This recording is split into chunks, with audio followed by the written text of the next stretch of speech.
Welcome back to another segment of Behind the Scenes of the Waltons.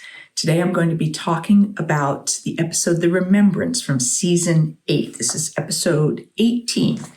It was written by Marion Hargrove and directed by Herbert Hirschman. If you enjoy these segments, please do hit like and subscribe. The Remembrance focuses on cousin Zadock Walton, who was a cousin of Zeb's, of our grandfather. And so he comes to visit. He's looking for Zeb, but of course he gets the sad news that Zeb is no longer with us and that Esther is off visiting relatives in Buckingham County or something like that. But he has brought apples with him, and everybody really enjoys these apples. Zadok keeps saying they're not pretty, but they sure taste good.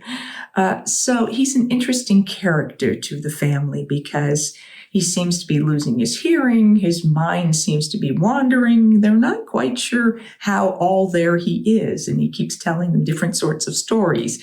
He tells John that someone's looking for him, that he has a lawyer coming to see him or something. And he tells John that they're going to be, giving him some sort of honorary degree at Boatwright. So there's all these different stories. So everyone kind of thinks that maybe he's just not all there. A couple of times in the night, John wakes, thinks he's hearing music, and he goes outside on the front porch and he's listening, and then maybe he doesn't hear it, but it happens a couple of times, and he's trying to figure out where this music is coming from. I thought it was interesting in this episode that John doesn't seem to be particularly working a lot. At one point, he does say, I should be working, but I just don't feel like it. But he seems to have a lot of time to just be hanging around. And at one point, Zadok seems to have just wandered off, and something about going to Godsey's store. So John says, okay, well, I better go check on him. So he goes to Godsey's store, and Ike said he was just there, but now he's not. And so John goes back outside and speaks with a man who's kind of lounging against a post outside Godsey's store, who tells him that a man drove up and was looking for directions, and that Zadok said, I'll show you where that is, and got in the car with him and drove off. So John says, I better go make sure everything's okay. Now, interesting point, the actor who was lounging against the post is Lynn Storer, who was one of our regular stand-ins. And I think I've spoken about that before, that any number of times our stand-ins, when they just needed a little part like this, they would grab one of the stand-ins and have them do that little role, and they'd have a few lines or something. And for those of you who are interested in contracts and things like that, whenever one of our stand-ins ended up on screen, then they would be paid additional money to do this little bit. They'd get a little day rate or whatever it was to come in and say lines. And I believe it probably sort of worked the same in the US. I know it did in Canada, where depending on how many lines you had would determine what your pay scale was. So if you had under a certain number of lines, which might have been, it was either 3 or 5, the day rate, the minimum, was less than if you had more than that.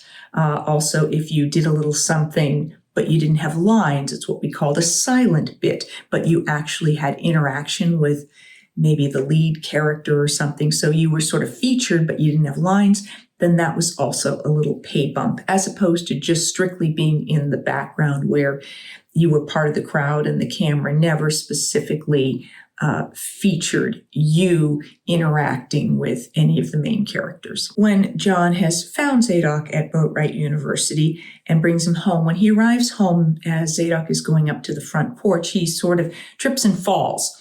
But in this case, I noted that the edit sort of Zadok fell out of the shot with John, and then it cut to a shot of him sort of down on the ground by the stairs, and then John comes up to him. So this would have allowed them to do it in pieces so that the actor didn't have to actually fall to the ground. So you see him sort of fall out of one shot, and then you already find him down in the second shot. So that would have protected him a bit from that actual fall. One morning, as Mary Ellen is getting ready to go out on her nursing rounds in the mountains.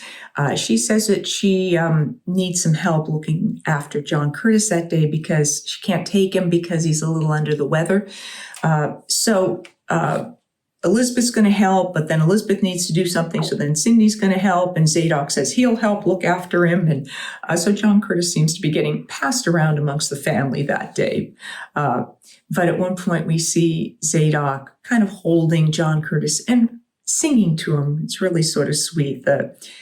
Whichever Michael or Marshall Reed was there, he just seemed very content to be in his arms. And the song that Zadok is singing is an old folk tune, The Derby Ram. When Mary Ellen returns and she's in the kitchen and she's like, smells something, she checks out something, she goes upstairs and we see this opening shot where John Curtis is lying in his crib, and the camera comes up, sees Zadok sleeping in the chair, watching him. Mary Ellen comes in, goes to the crib, and then when I look down into the crib, we have this close-up of John Curtis, and he seems to be sweating. Now, in this initial shot in the crib, I didn't think he really looked like he was sweating, but when we move to this close-up, they've clearly added sort of spritz, a little water on his face to sort of make it look like he's sweating. And Mary Ellen finds out that Zadok has given him some sort of a little tea, a little drink thing with catnip and something else. And Mary Ellen's a little freaked out, a little angry because she feels like he's poisoned John Curtis. She calls a doctor and she tells John later that when she asked the doctor, and he said, oh, well, if he seems to be doing better, maybe I'll try that myself. So they kind of get a chuckle over that. On another evening when John thinks he hears the music and he wakes up and he comes out onto the porch, and obviously a number of members of the family have also been woken perhaps by this music, and they sort of start kind of following the music to find it. And so these various different shots where we're on the front porch and it looks like it's nighttime, could have been early evening, and so it read as night. So those would have been shot on the same day because the camera's already there. We're already right there shooting. So that makes it a little easier. Same kind of shot. And as we follow the music and we end up off into the woods more, that may or may not have been shot on the same day because now we've had to move equipment to go further into the woods. Ultimately, they find Zadok playing a fiddle out by one of the little streams where we sometimes shot, like hot springs or something like that. And he's playing this, they're playing this tune and they're sort of enchanted by it. This is the type of scene where it's highly unlikely that the actor was actually playing the fiddle at that point. He'll just be sort of faking it, and that music would have been added later or would have already been added and pre-recorded to be there for the actual scene. Turns out one day a car drives up. John goes to speak to the men in the car, and this is Arthur Harrington from Charlottesville, and he is looking for Zadok. He says he is his attorney, and he has with him Professor Bohannon and Dean Beck from Boatwright, and they are indeed looking for Zadok. When they all end up in the house, they explain that cousin Zadok has asked the lawyer to draw up a contract. Basically, he's going to be gifting his farm that he keeps talking about, where he grows apples, and he's going to gift this to the university for studies because they said he's just an amazing genius at horticulture and has a tree that's growing 10 different kinds of apples on it. And he had said something like that. And of course, everyone laughed at him. It's like, oh, that's impossible. But all these things that he told different people that people thought, oh, he's just losing his mind, actually are true. And they are thrilled to be getting this gift from him. And so it's just a sweet moment. And they have promised him a picnic, which is what Zeb had said. Come in, if you haven't seen me in 15 years, come find me and we'll have a picnic. So they are about to have this picnic. So everyone gathers for this picnic. And at this picnic, he makes a speech, Zadok does, and says that he wants to pass along this one thing that he has that is very special to him, which is this fiddle that our ancestor Jon Walton had made and carved. And so he wants to gift this to John. and to the family. So he gives the fiddle to Jon, and Jon says, I think I need to turn this over to the musician in the family. And he gives it to Jason, and Zadok asks Jason if he will play his grandfather's favorite fiddle piece, Old Rosin the Bow. I'm hoping the next generation will be more like Old Rosin the Bow. When I'm dead and laid out on the counter, and the people all come for the show, pour sassy fresh tea and corn whiskey all over Old Rosin the Bow. Now, again, I'm not quite sure if Jon actually played this. Jon was such a gifted musician that he could play a lot of instruments. Whether the fiddle was one of them, I don't remember, but we play and sing this old folk song. The subplot in this story revolves around Jason meeting Toni Hazelton. We first are introduced to her when she nearly runs over Jason, who is distracted reading a paper.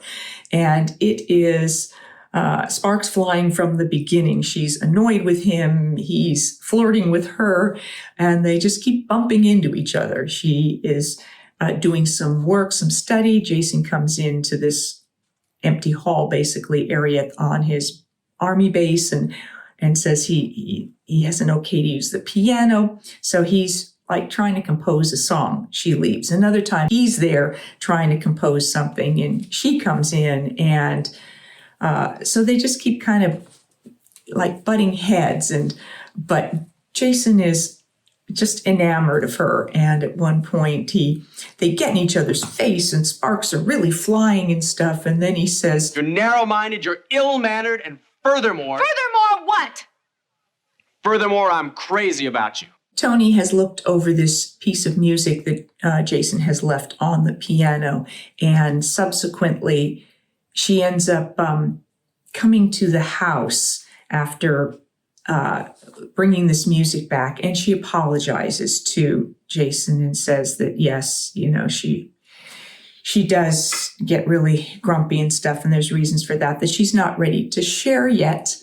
But as she gives him back the music, she said that she has some ideas or suggestions about it, and he's interested. So they go over to the piano in the Walton living room, and she points out some things. And both Jon and Lisa Harrison, who played Toni Hazelton, both do play piano. So she shows him some changes she had in mind, and he likes that. So they both sit down to play through it. And then when they're doing the chorus, he starts singing, and the song is entitled Antoinette, which is Toni's real name. So she is just like so, tickled that and can't believe that he has written this song for her.